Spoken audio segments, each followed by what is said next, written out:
Pai bendito, Deus santo, louvado e glorificado é o teu santo nome. Meu Deus amado, toda honra, toda glória, todo louvor sejam dados ao Senhor.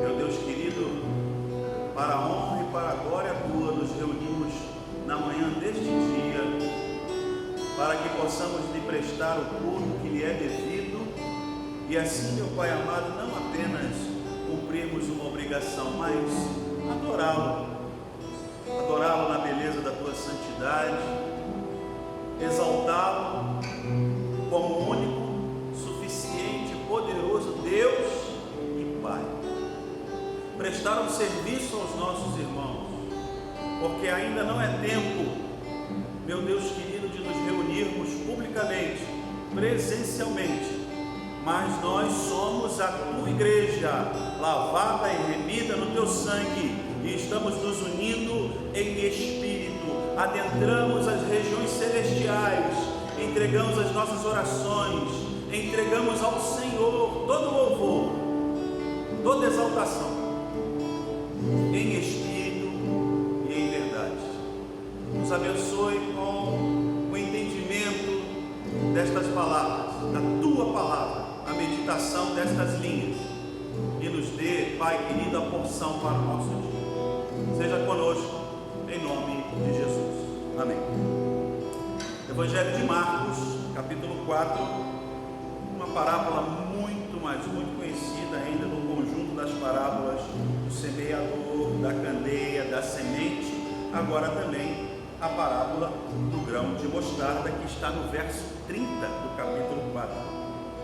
A palavra do nosso Deus, segundo escreveu Marcos, declara: e ele dizia: aqui assemelharemos o reino de Deus, ou com que parábola então o representaremos? É como um grão de mostarda que, quando se semeia na terra, é a menor de todas as sementes que há na terra, mas, tendo sido semeado, cresce e faz maior de todas as hortaliças e cria grandes ramos, de tal maneira que as aves dos céus podem aninhar-se debaixo da sua sombra. E com muitas parábolas tais lhes dirigia a palavra, segundo o que podiam compreender. E sem parábolas nunca lhes falava, porém tudo declarava em particular aos seus discípulos. Louvado seja o nome do Senhor. Como dissemos, dentro do conjunto destas parábolas, semeador, candeia, semente, agora a parábola do grão de mostarda, mais uma vez Jesus vai fazer uma símile, um comparativo do que se pode nesta vida, nesta terra, diante da nossa realidade, para a realidade destes homens, comparar com o reino de Deus. Ele faz uma pergunta, e esta pergunta, sendo retórica, é um chamamento. Aqui assemelharemos o reino de Deus. Então ele chama o público, os ouvintes, quem lhe segue para receber o seu ensinamento. Ele manda e faz um chamamento para que possam exercer o raciocínio. O culto a Deus, segundo o apóstolo São Paulo, também é racional. Está aqui o melhor de todos os exemplos, pela própria palavra do nosso Mestre e Senhor. Jesus está conclamando, está chamando. Pense sobre o reino de Deus, pense sobre as coisas de Deus. Então, antes de mais nada, irmãos amados, é bom a gente fazer uma distinção muito simples, clara, mas precisa, pontual. Uma pedra fundamental a gente lança aqui, a de que o reino de Deus é assim pensado, ou seja, nós prestamos culto a Deus, pensamos nas coisas de Deus, é algo racional, é sentimental, é sentimento no momento em que sentimos a presença da pessoa do Senhor, que para nós hoje é manifesta na pessoa do Espírito Santo de Deus. Ele está presente neste lugar em que estou aqui com os meus irmãos Yuri e Tatiana. Mas as coisas de Deus é para serem feitas com ordem, com decência, de modo pensado, um culto racional, sem nenhum tipo de sacrifício tolo que vise de alguma maneira nem sobrepujar, mas somar-se. Às vezes não queremos sacrifícios que ultrapassem o sacrifício da cruz, mas parece que um ou outro sacrifício parece ser agradável às pessoas na medida em que ele pode se somar à cruz de Cristo. O reino de Deus é assim pensado, deve ser feito desta forma. Vamos raciocinar? Seria como se hoje Jesus pudesse nos dizer: pense um pouco, o que é o reino de Deus? E ele continua: ou com que parábola o representaremos? Que tipo de historinha, que tipo de parábolé em grego, machal em hebraico, que tipo de história que nos é comum, que nos é conhecida, a gente pode comparar com o reino de Deus? Ele mesmo dá a resposta. No verso de número 31, ele declara: é como um grão de mostarda que, quando se semeia na terra, é a menor de todas as sementes que há na terra. Ora, claro, a Bíblia não está errada, mas também a semente de mostarda não é a menor de todas. Mas é preciso que seja dito que esta pregação, este contexto, é bem pontual, é para os homens daquela cidade, daquela terra, daquelas cercanias, daquela época. Então, as sementes de que eles dispõem, com certeza, de todas as sementes que eles podem dispor, que não são todas do mundo, mas daquela região, dentre elas, naquela região, a menor é a semente de mostarda. E ele diz que é como esta semente plantada, semeada na terra. Então, o reino de Deus é algo que você tem que plantar, é algo que você tem que fazer uso dele, chamar a existência. É claro, já falamos aqui na parábola do semeador, que não tem nenhum tipo de gerência sobre o solo. Ele planta, ele vai cuidando das pestes, das pragas que porventura podem aparecer para danificar o solo e a semente que vai brotando, mas como a semente brota na terra, ele não pode nada fazer, ele não tem gerência sobre isso. Mas o fato é que ele está fazendo a sua parte, crendo que Deus está fazendo a dele, com o uso da natureza, fazendo com que a semente germine. Aqui, de maneira semelhante, nós temos alguém, ou seja, eu e você, que semeamos a palavra do Senhor, o evangelho do reino de Deus, na vida das pessoas, na nossa própria vida, no nosso cotidiano, no nosso meio de trabalho, onde quer que nós estejamos, nós lançamos sementes do reino de Deus, que são as nossas atitudes, as nossas palavras, os nossos comportamentos.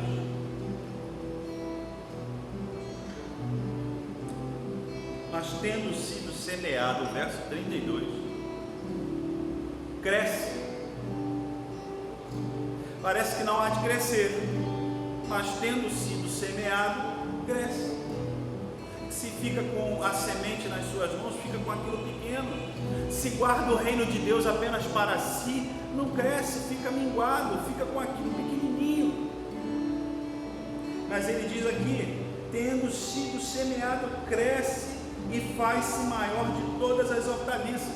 Uma curiosidade também, na Galileia daqueles tempos, a planta que é originária da semente de mostarda, ela alcançava em média 2 metros a 3 metros, 2,5 metros, podia chegar até 2,5 metros, 3 metros.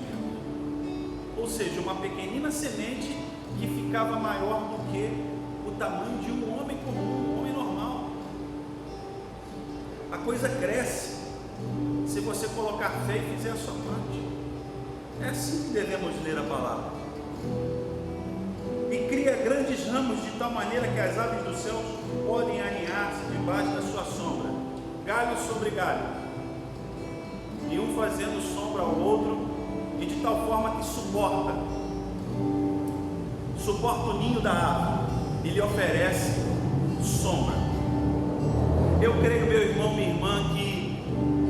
você faz com a sua vida, de tal forma que o nome do Senhor Jesus seja pregado, o Evangelho de Deus seja apresentado, criará condições de pessoas não se apoiarem, se dependurarem, mas se estabelecerem e se beneficiarem. O que é a sombra numa região tão desértica como aquela? A sombra é descanso, a sombra é refrigério. O Evangelho de nosso Senhor, o reino de Deus proclamado na face da terra por sua vida, por suas atitudes, pelas palavras do Senhor que estão plantadas no seu coração, você germina boas coisas.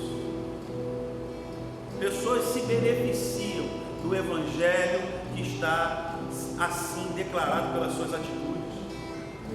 Pessoas, famílias, locais, agremiações, organizações das quais você pode fazer parte, são beneficiadas pelo fato de você ser um homem, uma mulher de Deus. Está assim escrito na palavra. E o reino de Deus chega.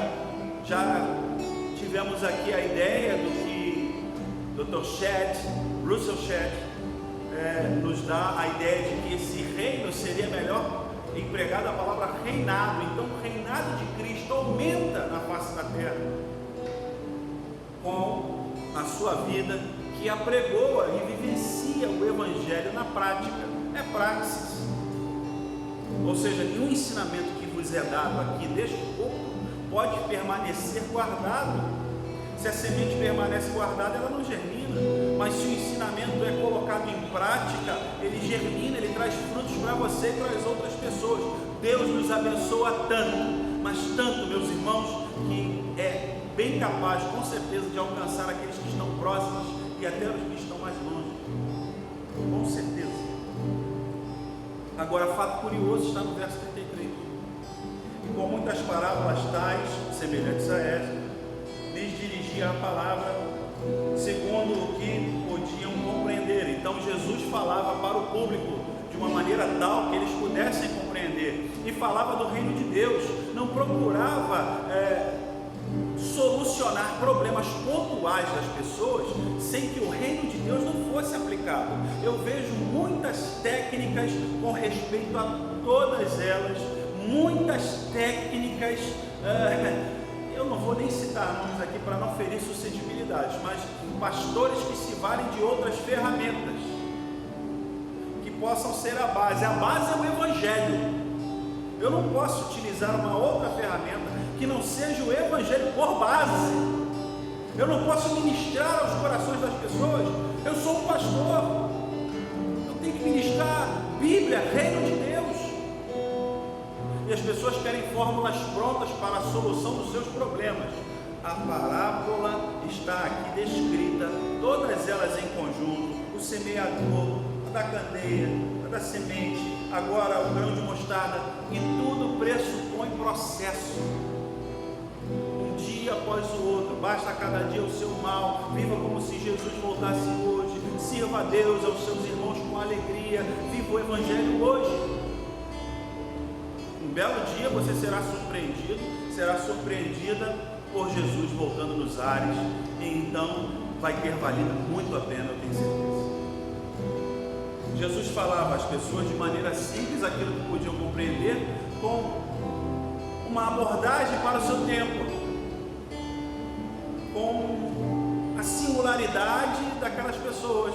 Eram homens que cuidavam de animais no campo, como pastores, e também semeavam, eram agricultores. Então tudo que ele podia ensinar estava assim descrito no seu cotidiano. O Evangelho é prático e é simples. Nós é que complicamos. Agora, o que me chama a atenção mais ainda é que ele falava por parábolas, com ensinamentos para estas pessoas que os ouviam. Mas o verso 34 diz que sem parábolas nunca lhes falava, porém tudo declarava em particular aos seus discípulos. Então a palavra que quero deixar mais uma vez aqui para você é que faz parte do processo. O reino de Deus sim está descrito nas suas atitudes e pensamentos, e a forma como você se comporta e apresenta este Jesus que te salvou. Mas o mais lindo disso tudo que aqueles que estavam mais próximos de Jesus recebiam uma ministração, um ensinamento diferenciado. E eu quero ministrar na sua vida segundo esta parábola. Eu quero crer que você busca a presença de Deus de tal forma que você possa se tornar íntimo, íntima, discípulo e não apenas ouvinte. Não apenas um ouvinte, mas quem verdadeiramente segue os passos de Jesus. Deus descortinará, falará abertamente, não por parábolas, mas revelará algo poderoso para a sua vida. Creia nisso. Seja discípulo do Mestre. Tenha intimidade com Ele, para que Ele não precise ficar nos ensinando pelas coisas cotidianas da nossa vida apenas, mas que Ele possa falar pontualmente, em espírito e em verdade, com você adorando e Ele lhe visitando, e estas visitações sejam de forma processual frutíferas na sua vida. Que o Senhor Jesus ministre na sua vida de tal maneira, meus irmãos amados, é maravilhoso isto, de tal maneira que não reste nenhuma dúvida de que Ele te ama, Ele é teu Salvador, que você é filho de Deus, filha de Deus,